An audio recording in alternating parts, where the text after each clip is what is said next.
Hoje, gente, começando mais uma aula, né? Com um novo assunto também. A gente vai começar sobre classe social. E todas as descrições, tudo que a gente analisa, tudo que a gente estuda sobre a natureza, sobre a humanidade, a gente tem aspectos de categorização, né?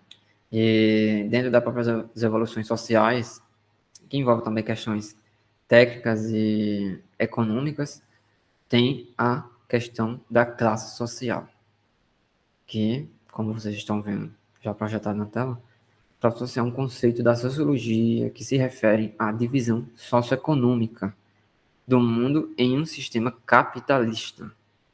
Então, ele deixa claro aqui que, por mais que as pessoas entendam de forma geral que todas as sociedades têm ali suas classes sociais, ou, posso entender a palavra classe socioeconômica, vai existir em cada sociedade muitas diferenciações do que dessa categorização do, digamos, a cultura capitalista. Porque, já na própria descrição que eu acabei de ler, um parâmetro para existir classe social são questões econômicas. Falar nem muito socioeconômica nessa junção de palavras. Porque o econômico hoje, né, na sociedade atual, a nossa principalmente, ele, de forma consequente, ele define a classe social. Se torna até uma questão óbvia. Eu digo hoje porque lá no Império, no período colonial também, muitas vezes se sobressaía em aspectos sociais por questão de títulos. Muitas vezes uma família ali, um indivíduo que tivesse um título, não fosse rico de fato ou suficiente para fazer algo que hoje só é possível com muito dinheiro, mas fazia por questão social, que era o quê? Título ali, nobreza, que era lhe concedido um cargo. Pra você ter ideia, no início do Império, né, já não era mais um período colonial no Brasil, ter formação bacharel em Direito no Brasil era garantido você ter um cargo, por exemplo, no governo, seja em governos locais, seja lá no governo, digamos, federal, né? Que seria lá, na sede do Império, no Rio de Janeiro. Então, é uma questão de ascensão na social. Claro que os bacharéis em direitos no início do Império eram só de famílias ricas, né? Homens de famílias ricas que podiam pagar, custear ali a formação em uma das faculdades de direitos do país, por exemplo, a de Recife, né? Que foi a primeira, uma das primeiras. E isso garantia ali a ascensão social. Hoje, essa ascensão, eu não vou falar de casos, a gente não vou citar casos específicos, né, de alguém que, por ali, mirabolâncias, tramóias, né, consegue ter uma ascensão mesmo sem dinheiro, né? Mas hoje, a ascensão mesmo, a elevação nesse ponto de vista capitalista, de sua posição na sociedade, ela é garantida pelo seu poderio econômico, né? Pelas suas posses, pelo quanto você tem. Dentro da sociedade capitalista, a separação é feita pela riqueza, né? É uma separação socioeconômica. E uma curiosidade que eu vi no vídeo essa semana, por exemplo, falando sobre imigração, os imigrantes para os Estados Unidos, brasileiro que mora lá, ele destacou uma questão muito definidora, direta, ao mesmo tempo profunda, nas diferenças entre os Estados Unidos e aqui o Brasil, por mais que sejam dois países capitalistas democráticos. Lá existe uma separação racial muito evidente, muito mais do que aqui. Existe ali grupos, tanto bairros, como nos próprios bairros, concentração de negros, brancos, latinos, asiáticos, dependendo do bairro. Então, existe uma separação racial. entre eles mesmos, porque existe também esses 4 grupos, né? Os negros, os brancos, os latinos, asiáticos, que são também dos nascidos lá, os descendentes dos latinos, os próprios americanos, que são negros, brancos, os descendentes asiáticos. Essa separação muitas vezes continua. Entre os imigrantes de fato, que não são descendentes, né, que não têm ali a cidadania por nascença, a separação vai ficar mais evidente ainda. Isso não é uma coisa generalizada que vai ocorrer com todo mundo, mas de maneira geral ocorre. No Brasil, a diferença é que a separação mais evidente, eu não estou analisando essa de racial, a separação mais evidente fica na questão econômica. Eu digo que eu não excluo da questão racial, porque isso existe, não como nos Estados Unidos, mas isso existe no Brasil. Claro que com suas devidas proporções e diferenças, mas aqui se torna mais evidente é econômica. Então, muitas vezes, em determinadas situações, não importa a sua aparência ali, no sentido natural, físico, né?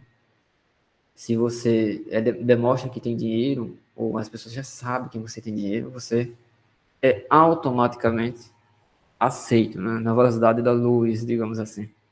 Não importa seu pensamento, não importa sua aparência. Sentido físico, né? Corporal. Tem uma pessoa rica se fingir de uma pessoa de rua, né, moradora, ela vai ver o que eles passam, né? Ela vai ser mal, não vai ser bem vista, né? Vai ser barrada. É no aspecto que eu falo, aspecto natural da pessoa, físico, que eu falo que não importa qual é o aspecto dela, não importa a sua cor, não importa se é deficiente, se não é, se é algum tipo de deficiência, sua religião, mas se tiver dinheiro, na nossa sociedade, é ali bem recebida, né, com grande pompa. A gente sabe que isso acontece. Então, sociedade capitalista, não importa o ser, não é? Quem você é, o que você tem.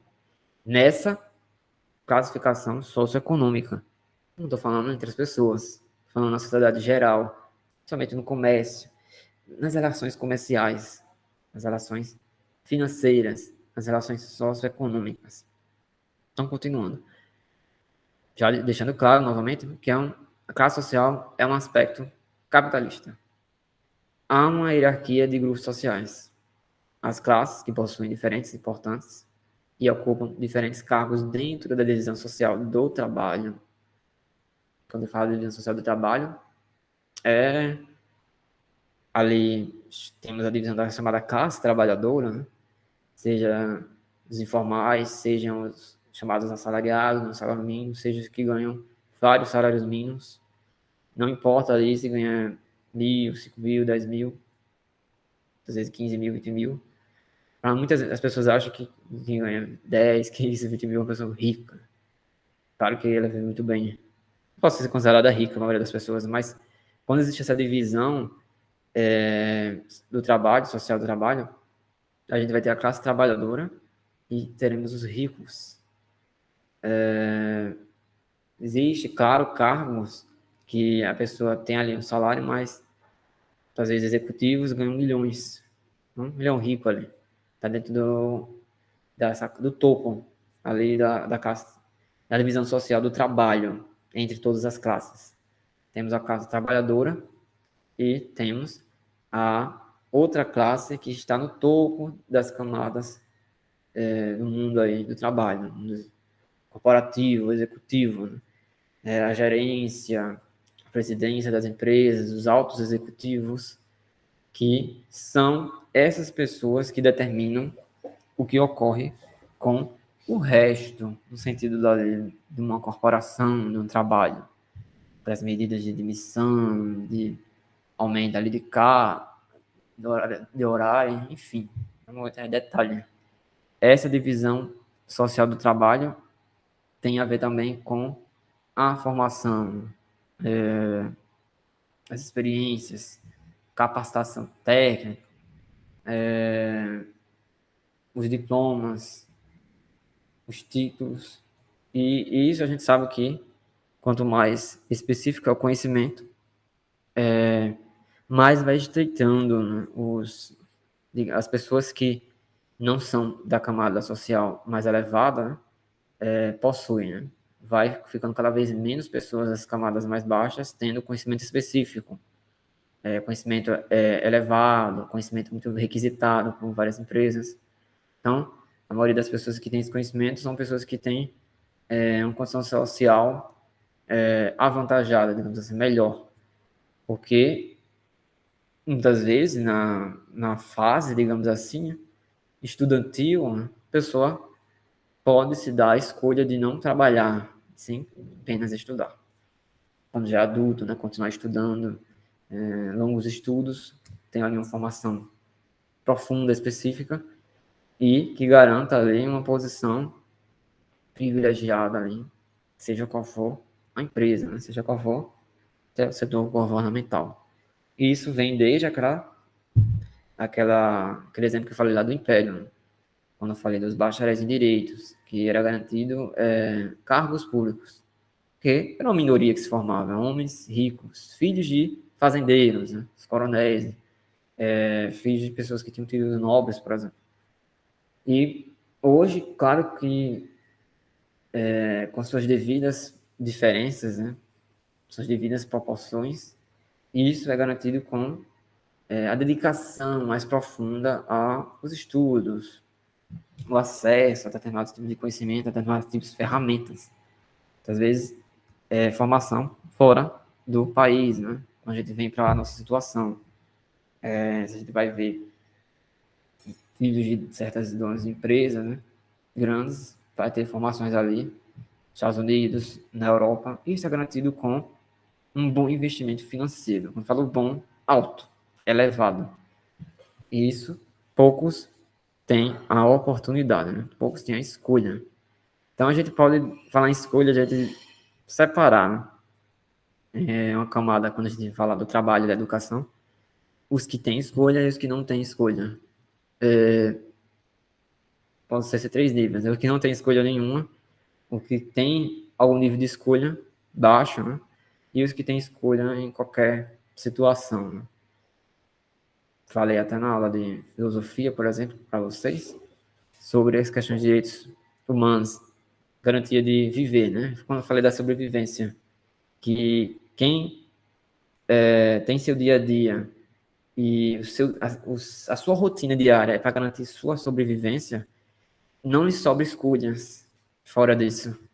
Porque há o desgaste físico, há o desgaste mental, tá a ver com o tratamento que a sociedade dá à sua posição social.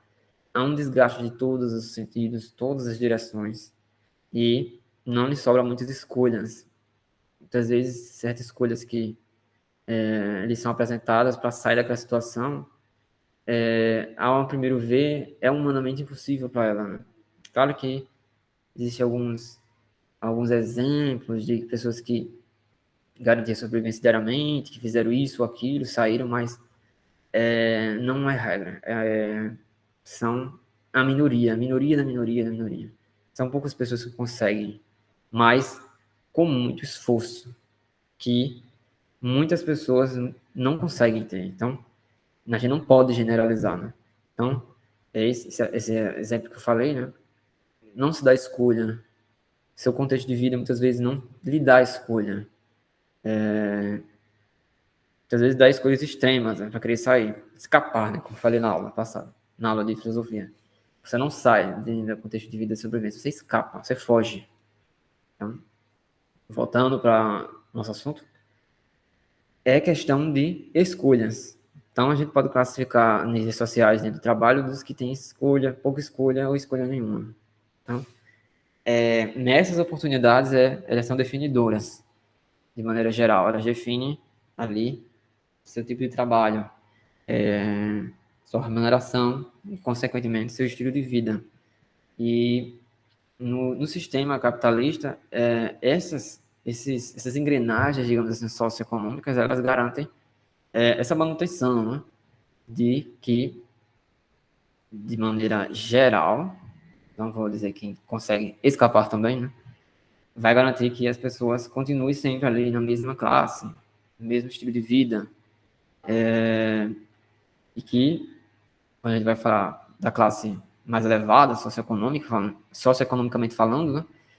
A gente vai ver que eles não continuam com a mesma riqueza, né? Mas sim com mais riqueza cada vez mais.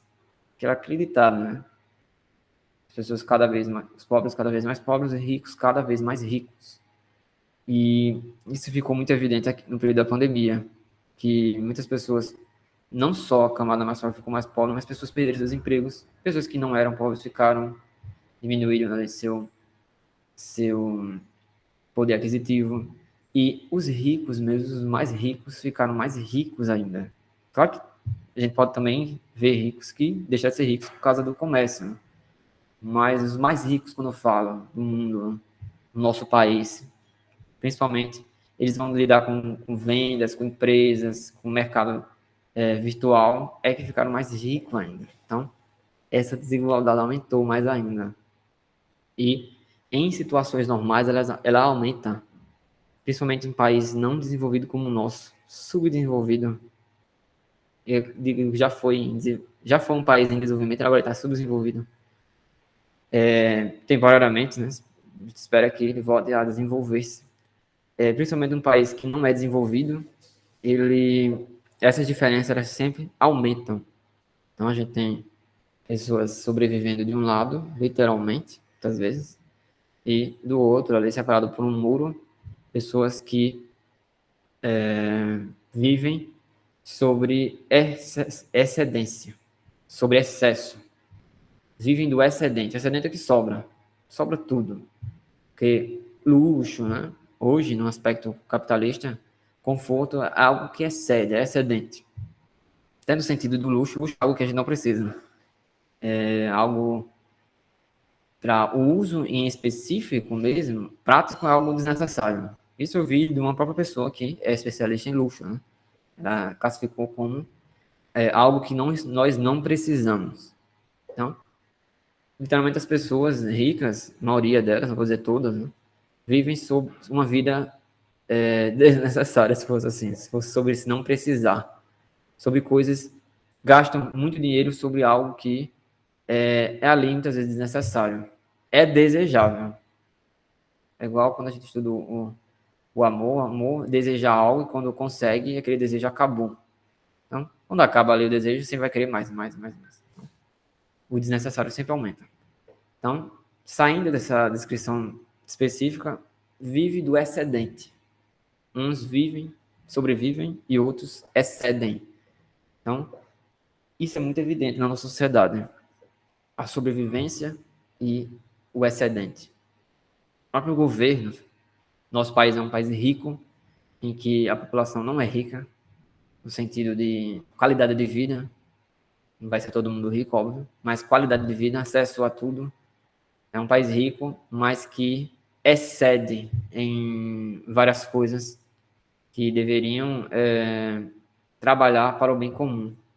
A gente sabe dos excedentes que existem na política, nos altos salários, nos gastos inúteis, nas manutenções de coisas muitas vezes inúteis. São úteis, mas naturalmente inúteis, porque não, ali não ocorre verdadeiramente o que devia ocorrer. Então, a gente tem de ver a sobrevivência entre a sociedade e a excedência, né? Como a gente vive também no sentido do Estado, do governo, né? A excedência, a sobrevivência de aspectos do nosso país. Muitas vezes a sobrevivência do atendimento ao público, seja em questões administrativas, seja em questões de saúde, a sobrevivência de muitas escolas, sobrevivência da educação no geral. Claro que em alguns lugares o ensino vai ser de qualidade. Vamos falar de forma geral. Algumas situações mudaram na pandemia, né? Acredito que mais à frente vai ter mais acesso a certas tecnologias, mas há dúvidas, né, em relação à continuidade desse acesso que possa vir decorrer da pandemia, né? Como resposta a um período de distanciamento. Então, a gente pode deixar claro isso, né? Sobrevivência e excedência dentro das pontas da classe social. Pontas é a mais baixa e a mais alta. A classe alta, se a gente for classificar o que é ser, né? Existe ali um parâmetro financeiro, né? Tem milhões, por exemplo, são os mais ricos, né? E não tem limites, né? Sem limites.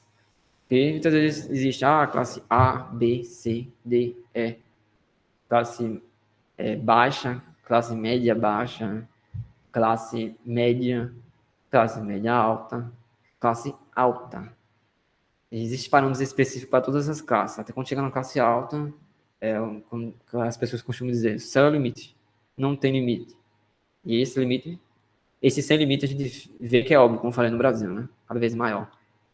Diferenças absurdas. Né? Então, a gente vê pessoas na rua, na frente de lojas, ali com um quarto ali completo que custa milhares de reais, milhares de dólares. Né?